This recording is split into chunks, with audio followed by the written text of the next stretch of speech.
Here is the I Spy categories game. It's just one sheet, and on the written instructions that are included in your package, there are a number of different ways to do this activity, but honestly, they were just a few that we came up with.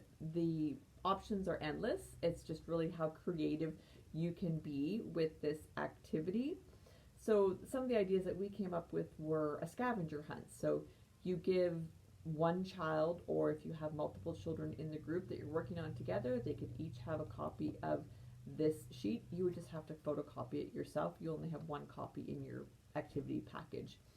And so then you just go around the room or the school finding things that are on your list. So some of the activities are I spy an animal, I spy a piece of clothing, I spy a type of food. So every time they find one of their items, they can put a check mark with a dry erase marker on there to say that they've found their item. And then even underneath, they can write specifically what that item was. So if they said, I spy an animal, they could write in below it was a cat or a giraffe or whatever it was. So if you have more than one child, you could divide them into teams, and it could be a bit of a contest to see who could find the most items from their list within a given amount of time.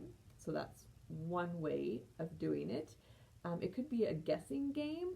So if you had two or more people in your group, you could have one person take turn, or each person, pardon me, take turns finding an item in their category, and then once they've found it, they would give clues to the other person as to what it might be. So they might say, I spy a piece of clothing, and then either player two could ask yes no questions to them and they could answer, or player one could give them clues like, I spy a piece of clothing that I wear on my head, or I spy a piece of clothing that keeps me warm when I go outside.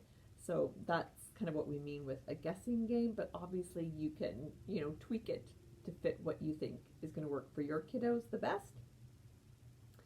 And with this activity, you can also have more of an expressive language task, where the children are talking about the pictures. So again, they can say, oh, I spy an animal. They identify what their animal is, and maybe they just have to take turns then describing more about their animal. So I spy an animal, it's a cat.